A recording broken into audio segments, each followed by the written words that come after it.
കലക്കാതെ കുളിക്കടാ. ശരി. എണ്ണപ്പനയുടെ ലോൺ കാര്യം എന്താ അച്ഛാ? വന്നയാളിന് ഇത്തിരി കൈമടക്ക് കൊടുത്താൽ ശരിയാകുമെന്നാ പരമശിവൻ പറഞ്ഞു. കൈമടക്ക് കൊടുത്താലും കാര്യം നടക്കുമല്ലോ. കൈ മടക്കുന്നതിന് മുമ്പ് ഹരികൃഷ്ണമായിട്ടൊന്ന് ആലോചിക്കണം. ഞങ്ങളെ പോലെ അച്ഛന് എഴുത്തുമായനെ അറിഞ്ഞൂടാത്തോണ്ട് ആ പരമശിവൻ പറഞ്ഞു പറ്റിക്കും. കൊല്ല 20 ആയടാ, ആ പാവം എന്റെ കൂടെ നിൽക്കുന്നു. ഈ 20 കൊല്ലം കൊണ്ട് ആ പാവം വീട് 2 വെച്ചു. അതച്ഛൻ അറിഞ്ഞോ? അങ്ങേരങ്ങനെ ഉയർച്ചയുടെ പടികൾ കേറിക്കൊണ്ടിരിക്കുക. ഭാഗ്യമല്ല എന്ന് പറയാ. അച്ഛാ, ബ്ലോക്കിൽ കുറെ പുതിയ പയറുവിത്ത് വന്നിട്ടുണ്ട് കേട്ടു. നമുക്ക് കുറെ വാങ്ങി മേലെ പറഞ്ഞ് വീശിയാലോ? വീശിക്കോ. ഇന്നലെ ഒരുപാട് തേങ്ങ കളവ് പോയി. അല്ലെങ്കിൽ തന്നെ തേങ്ങയുടെ വില താഴോട്ടാ. അതിനിടെ ഉള്ളതും കൂടെ കള്ളന്മാർ കൊണ്ടുപോയാലോ? കക്കുന്നവനെ അള്ളു വെച്ച് പിടിക്ക്, എന്നിട്ട് കാല് തല്ലി ഒടിക്ക്. അപ്പൊ പരിഹാരം ഉണ്ടാവും. കാല് തല്ലി ഒടിക്കാൻ മച്ചമ്പിയാരാ മൈസനട്ടോ? അവന്മാർ തെങ്ങിന്റെ തല വെട്ടും. വെട്ടട്ടാ. ഇന്ന് രാത്രി കാവൽ നിൽക്ക്, ഞാനും വരാം. മടവാളെടുത്ത് തെങ്ങിന്റെ മടലെ കുത്തിവെക്ക്. രക്ഷയില്ലാച്ച വെട്ടിക്കോ, ബാക്കി കാര്യം ഞാൻ നോക്കിക്കോളാം. വേണ്ട മച്ചമ്പി വേണ്ട, അതിന് കിടന്ന് കളിച്ചാൽ തീക്കളിയാകും. താനൊക്കെ പിന്നെ എന്തിനാടോ ഇങ്ങനെ ആണാന്നും പറഞ്ഞ് നടക്കുന്നേ? അല്ല, 24 മണിക്കൂർ ഇങ്ങനെ വെള്ളത്തിൽ കിടന്നാലേ ഉള്ള ആണത്വം പോവും. താനേ കാണ്ടാമൃഗം.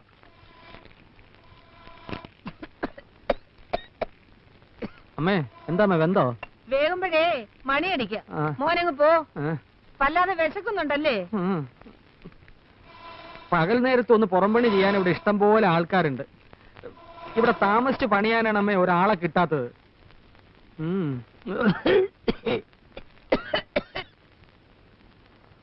ജോലിക്ക് അപേക്ഷിച്ചിട്ട് എന്തായടാ ഹരികൃഷ്ണ, കിട്ടുവോ?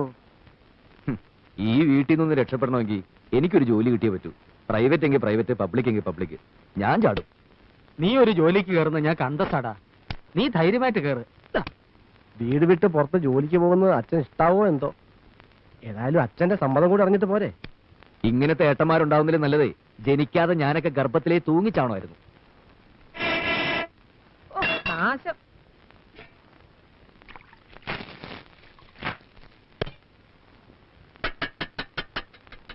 ഇത്ര വേഗം ചോറായോ? എന്നിട്ട് വയ്യ. എല്ലാം കൂടെ വിട്ട് വിഴിഞ്ഞേക്കരുത്. ഉണ്ടിട്ട് കളിക്കാം. നീ എന്തിനാടി മണി അടിച്ചത്? ഇത് മരണമണിയാ. എനിക്ക് വയ്യ ഇങ്ങനെ അടുപ്പിൽ ഊതി ഊതി പ്രാണം കളയാൻ. ഒരുത്തി എനിക്ക് ഇതിനകത്ത് കിട്ടണം. അതിന് കഴിയോ? നിങ്ങളുടെ അവിടെ ഇന്നെല്ലാരും പച്ചവെള്ളം കുടിച്ച് ഓരോ ഉള്ളിയും കടിച്ചു പോയി കിടന്നു. കാലനക്കാൻ വയ്യാതാ ഞാൻ ഈ പുഹയത്ത് കിടന്ന് കഷ്ടപ്പെടുന്നത്. ഈ ആണുങ്ങളുടെ വേഷം കെട്ടി നിൽക്കുന്ന ഒരൊറ്റ കഴുതിക്കെങ്കിലും എന്നെ ഒന്ന് സഹായിക്കാൻ തോന്നുന്നുണ്ടോ? നീ ബഹളം വെക്കണ്ട, വഴിയുണ്ടാവും.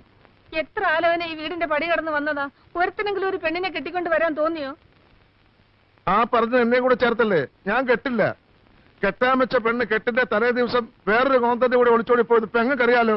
അവള് പോയെങ്കിൽ പോട്ടെ, അമ്മ നീയും കെട്ടല്ലോ. ഈ വയസ്സുകാരത് കണ്ണൂത്തി കളിക്കാനോ? നീ പോടാ. ആങ്ങളെ കല്യാണം കഴിച്ച് എനിക്ക് സഹായത്തിന് ഒരാള് വേണ്ട. പോത്ത് പോലെ വളർന്ന 2 ഉണ്ടല്ലോ. 2 പെങ്ങളെ, 3 പോത്ത്. ഹരിയെ ഞാൻ കൂട്ടിയിട്ടില്ല, അവൻ കുഞ്ഞ. നിനക്ക് തലയ്ക്ക് വട്ടാടി. ഇവർക്ക് കല്യാണപ്രായം ആയെന്നും വെച്ച് കണ്ട കാവാക്ഷിയെയും മീനാക്ഷിയെയും കെട്ടിക്കൊണ്ടുവരാൻ ഞാൻ സമ്മതിക്കത്തില്ല. യോഗ്യത വേണം, തറവാടിത്തം വേണം, കുലമഹിമ വേണം. ഇതൊന്നുമില്ലാതെ കേറി വരാൻ ഈ വീടെന്താ പെണ്ണുങ്ങടെ കുളിക്കടവോ? ഇതെല്ലാം ഉണ്ടെന്നും പറഞ്ഞ് പരമശിവൻ കൊണ്ടുവന്ന ഒരു ആലോചനയില്ലേ? അതൊന്ന് നോക്കിക്കൂടെ? മച്ചമ്പി അത് നേരാ. ഒരു വലിയ തറവാട്ടിലെ ഏട്ടനെ അനിയനും മറ്റൊരു വലിയ തറവാട്ടിലെ ഏട്ടത്തെയും അനിയത്തെയും കെട്ടുന്നതിൽ ഒരു തരക്കേടുമില്ല. വെട്ടിയാൽ വാള് മുറിയുന്ന തറവാടാ അവരുടേത്. 500 കൊല്ലം മുമ്പ് ഇവിടുത്തെ നാടുവാഴിയായിരുന്നു അവരുടെ കാരണവരെ. കുലമഹിമ ഇതിലപ്പുറം ചിന്തിക്കാനുണ്ടോ? എന്നാൽ അന്നങ്ങേർ ഇവിടുത്തെ പേര് കേട്ടത് സിംഹമായിരുന്നിരിക്കണം. 500 കൊല്ലം മുമ്പ് ഇവിടെ മുഴുവൻ കാണായിരുന്നടാ. എന്റെ ഏട്ടന്മാര് കല്യാണം കഴിക്കുന്ന ആരെയായാലും കൊള്ളാം, അവർക്ക് ഇത്തിരി ഭംഗി വേണം. അതെനിക്ക് നിർബന്ധം. അതെനിക്ക് നിർബന്ധം. പെണ്ണാളെങ്ങനെ? നല്ല തക്കാളി. തക്കാളി പോലത്തെ പെണ്ണുങ്ങള്. പച്ച തക്കാളിയോ പഴുത്ത തക്കാളിയോ? മൂത്തവൾ ഇത്തിരി പച്ച, ഇളയത് ഇത്തിരി പഴുത്തതാ. എനിക്കങ്ങനെയാ തോന്നിയേ. ഇനി നിങ്ങൾ കാണും. കൊണ്ടു കൊടുക്കൂ കുട്ടി. അതിലേത് എന്റെ ചെക്കൻ? ജാതക ചേർത്ത നല്ലപോലെ ഉണ്ടെന്നാ കണ്ടവർ. ഏറ്റവും നന്നായി ചേരുന്ന ജാതകം തമ്മിൽ കൂട്ടിക്കെട്ടാം. എന്താ? ആയിക്കോട്ടെ. എന്താ വിരോധമുണ്ടോ? ഒരു വിരോധമില്ല. ഈ 2 നിലപാട് ഒന്നിച്ചാൽ പിന്നെ ഈ കാർന്നന്മാരാണല്ലോ ഇവിടുത്തെ നാടുവാഴികൾ. പച്ചത്തക്കാളി വരട്ടെ.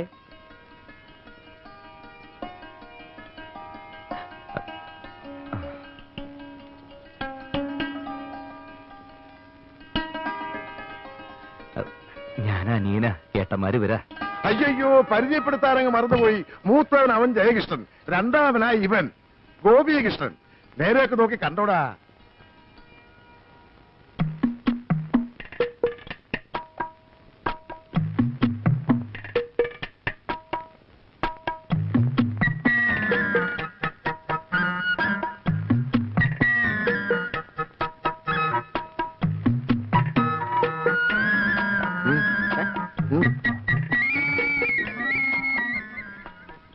എന്താ അതിന്റെ അഭിപ്രായം? എനിക്കിളയല്ലേ നല്ലതാ, എനിക്ക് മതി.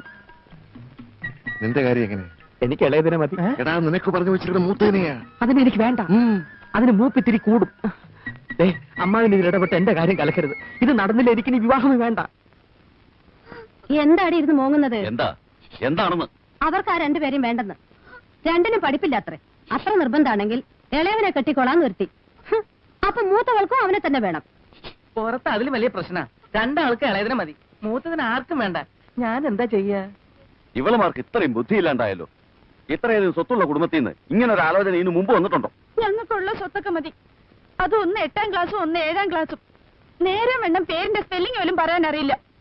അവരെ കെട്ടാൻ ഞങ്ങൾക്ക് വയ്യ. അത്രയ്ക്ക് ദണ്ണമാണ് ഈ മൂത്തേനെ അമ്മാവൻ കെട്ടി. പെണ്ണ് കാണാൻ വന്നിട്ട് ഒരുമാതിരി വിട്ടിത്തരം കാണിക്കരുത്. എന്താ അവരുടെ തീരുമാനം? എനിക്ക് അനിയത്തിയ മതി. എനിക്കും അനിയത്തിയ മതി.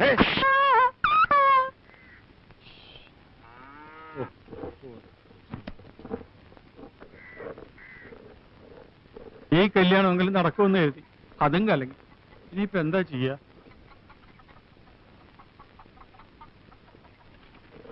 പുറം ജോലിക്ക് ഒരു പണിക്കാരിയെ കൊണ്ടുവന്നിട്ടുണ്ട്. ഒന്ന് ഇനി ഭാനുമതി ഒരു പ്രശ്നം ഉണ്ടാവില്ല. ഞാൻ വളരെ വിശാലമായി വലവീശി പിടിച്ചതാ. പേര് കാർത്തികേയനി. 24 മണിക്കൂറും അധ്വാനിച്ചോളും.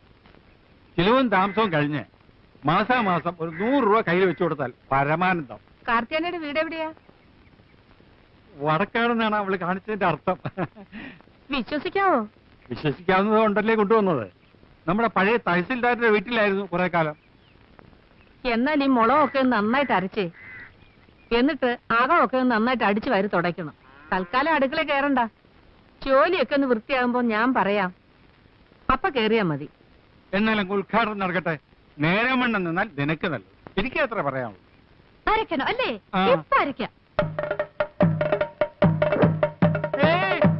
എവിടെ കൊണ്ടുപോകുന്നത്?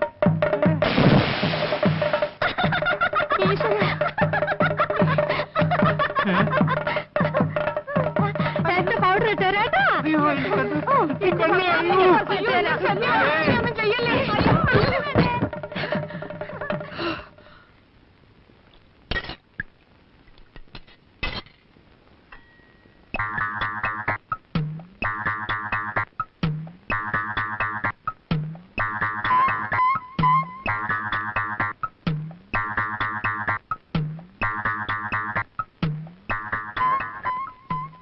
തഹസിൽദാരുടെ വീട്ടിൽ ഒരു മാസം നിന്നപ്പോ തലയ്ക്ക് സുഖമില്ലെന്ന് പറഞ്ഞ് അവളെ ആശുപത്രിയിൽ അയച്ച വിവരം ഞാൻ അറിഞ്ഞിരുന്നില്ല.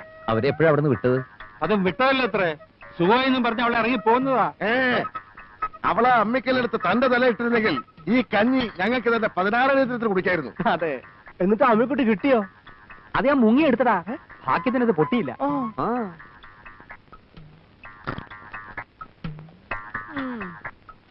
വിതച്ചാലും കൊയ്താലും പോരാ, തിന്നാനും യോഗം വേണം.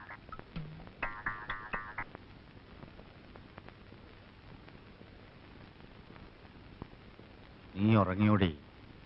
അയ്യോ, എല്ലാ ജോലിയും ഒറ്റയ്ക്ക് ചെയ്ത് നിനക്ക് പെട്ടെന്ന് വയസ്സായല്ലോടി. അല്ല, ഞാനൊരു കാര്യം ചോദിക്കട്ടെ. ആവശ്യത്തിലധികം സമ്പാദിച്ചു കൂട്ടിയിട്ടുണ്ടല്ലോ. ഒരു 2 തലമുറയ്ക്ക് തിന്നാനുള്ള നെല്ല് ഏതു നേരത്ത് നോക്കിയാലും നമ്മുടെ പത്തായത്തിലുണ്ട് താനും. ഇനിയെങ്കിലും മക്കളെ അവരവരുടെ ഇഷ്ടത്തിന് വിട്ട് ജീവിക്കാൻ അനുവദിച്ചുകൂടെ? എന്ന് വെച്ചാൽ അവരോരോരുത്തരും അവരവർക്ക് തോന്നുന്ന ഓരോ പെണ്ണിനെയും കെട്ടിക്കൊണ്ടു വന്ന് കാരണവന്മാരും ഞാനും കൂടെ ഉണ്ടാക്കി വെച്ച സൽപ്പേര് ഇല്ലാതാക്കണം. അതല്ലേ നിനക്ക് വേണ്ടത്? ഓ, സൽപ്പേര്. ആ സൽപ്പേരാ എന്റെ 2 കാലിലും നീരായിട്ട് കിടക്കുന്നത്. കണ്ടോ? നിങ്ങൾക്കത് പറഞ്ഞാൽ മനസ്സിലാവില്ല. ഒന്നിൽ എനിക്കൊരു കൈസഹായത്തിന് ഒരാളെത്താ, അല്ലെങ്കിൽ ഒരു ഇത്തിരി സ്നേഹിക്കാൻ ഒരു മരുമോളെത്താ. ഇത് രണ്ടിനും കഴിയില്ലെങ്കിൽ നിങ്ങളെ ഒരു തന്തയായിട്ടും മക്കളെന്ന് പറയുന്ന ആ കോന്തന്മാരെ മക്കളായിട്ടും കണ്ടിട്ട് എനിക്ക് എന്താ കാര്യം? എന്നെ ധിക്കരിക്കുന്നത് നിനക്കൊരു ശീലമാ. അത് ഞാൻ കാര്യമാക്കാറില്ല. എന്നാ നിന്റെ വാക്കും കേട്ടോണ്ട് മക്കളാരെങ്കിലും കിടന്ന് തുള്ളിയാലേ മക്കളാന്നൊന്നും ഞാൻ നോക്കത്തില്ല. ഇതൊരു തരം മാടമ്പിത്തര. ഇത് ഒഴിവാക്കുന്നത് ആ വയസ്സുകാലത്ത് ബുദ്ധി. പണ്ടത്തെ കാലത്തെ കൊല്ലത്തിലൊരിക്കൽ ആൾക്കാർക്ക് വയസ്സ് കൂടുന്നത്. ഇപ്പൊ ഒരൊറ്റ ആഴ്ച കൊണ്ടാ ഓരോരുത്തർ കിളവന്മാരാകുന്നത്.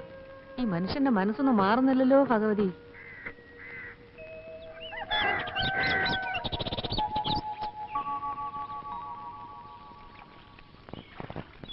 മനുഷ്യനായാലേ കുറച്ച് മര്യാദയൊക്കെ വേണം. അമ്മാവനാണെന്ന് വെച്ച് ചെറ്റത്തരം കാണിക്കരുത്. 2 ദിവസമായില്ലേ എനിക്ക് വന്നൊരു കവർ പോസ്റ്റ്മാൻ നിങ്ങളെ ഏൽപ്പിച്ചിട്ട്? അത് നിങ്ങൾ എനിക്ക് തന്നോ? എന്ത് കയ്യിലോ? എപ്പോ? മിനിയാന്ന് ചന്തക്കാരി വിലാസിനുടെ വീട്ടിൽ വെച്ച് അമ്മാവനെ കണ്ടപ്പം കത്ത് കയ്യോട് അമ്മാവനെ ഏൽപ്പിച്ചു എന്നാണല്ലോ പോസ്റ്റ്മാൻ കാതർകൂട്ടി എന്നോട് പറഞ്ഞത്. അമ്മാവൻ എന്തിനാ ചന്തക്കാരി വിലാസിനിയുടെ വീട്ടിൽ പോയത്? ആ വിലാസിനിക്ക് ആ. കുറച്ച് ഇഞ്ചി വേണമെന്ന് പറഞ്ഞു. ആഹാ. അത് സംസാരിക്കാനാണ് ഞാൻ അവിടെ പോയത്. ആ, ഇഞ്ചിക്കച്ചവടം നിർത്തി കാര്യം പറ. പൊള്ളാച്ചിന്ന് എനിക്ക് വന്നൊരു രജിസ്റ്റർ പരിചയത്തിന്റെ പേരിൽ അമ്മാവൻ ഒപ്പിട്ട് വാങ്ങിച്ചു എന്നാണ് ആ കാതർകൂട്ടി എന്നോട് പറഞ്ഞത്. അത് എവിടെയെന്നാ ചോദിച്ചത്? ഓ അത് നേരാ. അത് ഞാൻ എന്റെ ട്രൗസറിന്റെ പോക്കറ്റിൽ ഇട്ടിട്ടുണ്ട്. ഓ, അതെനിക്ക് വന്നൊരു അപ്പോയിന്റ്മെന്റ് ഓർഡറാ. പൊള്ളാച്ചിയിലെ PKT പാഴ്സൽ കമ്പനിയിലെ മാനേജിംഗ് ട്രെയിനി ആയിട്ട് എന്നെ വിളിച്ചിരിക്കുക. ഇവിടുത്തെ ബ്രാഞ്ച് മാനേജർ പറഞ്ഞിട്ടാണ് ഞാൻ ആപ്ലിക്കേഷൻ അയച്ചത്. ആ ട്രൗസറോടെ അമ്മാവ? ആ സാധനം കീസേ കാണും. ട്രൗസറോടെ ആ ട്രൗസറാ ഞാനിപ്പോ ഇട്ടിരിക്കുന്നത്. എന്റെ ജോലി കഴിഞ്ഞല്ലോ ദൈവമേ. ഇതൊന്ന് ശരിയായി കിട്ടാൻ ഞാൻ എവിടെയൊക്കെ അലഞ്ഞതാ. ഏത് പോക്കറ്റിലാ? ഇവിടെ കാണാം. അനങ്ങാതെ. കീറ്, കീറ്. വരട്ടെ തുറക്കുന്നതിന് മുമ്പ് അത് വെയിലത്ത് വെച്ചൊന്ന് ചൂടാ. ഇത് ചൂടാക്കുന്നതിന് മുമ്പ് എനിക്ക് വേറൊരു സാധനം തണുപ്പിക്കാനുണ്ട്. കേട്ടിടത്തോളം വെച്ച് ഇതാകപ്പാടെ ഒരു നനഞ്ഞ പണിയാണല്ലോടാ. നിന്റെ കയ്യിലുള്ള പഠിത്തം വെച്ച് ഇതിലും വലുതൊന്നും കിട്ടൂലേ? ഇപ്പോ മാനേജ്മെന്റ് ട്രെയിനിയാ, പിന്നീട് മാനേജർ ആകാം. ആ, നീ പറയുന്നതൊന്നും എനിക്ക് മനസ്സിലാവുന്നില്ല. അന്തസ്സുള്ള പണിയാണോടാ മച്ചമ്പി? ആവശ്യത്തിന് അന്തസ്സൊക്കെ ഉണ്ട്.